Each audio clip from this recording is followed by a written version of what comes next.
In today's video I am going to show you how to change your mobile phone ringing tone into a song.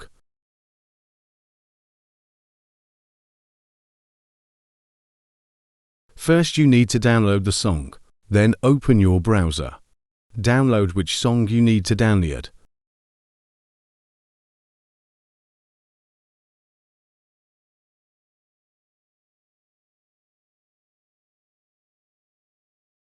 Now open Settings on your phone. Settings interface is different for every phone model, but almost same. Now you have to find Sound Settings.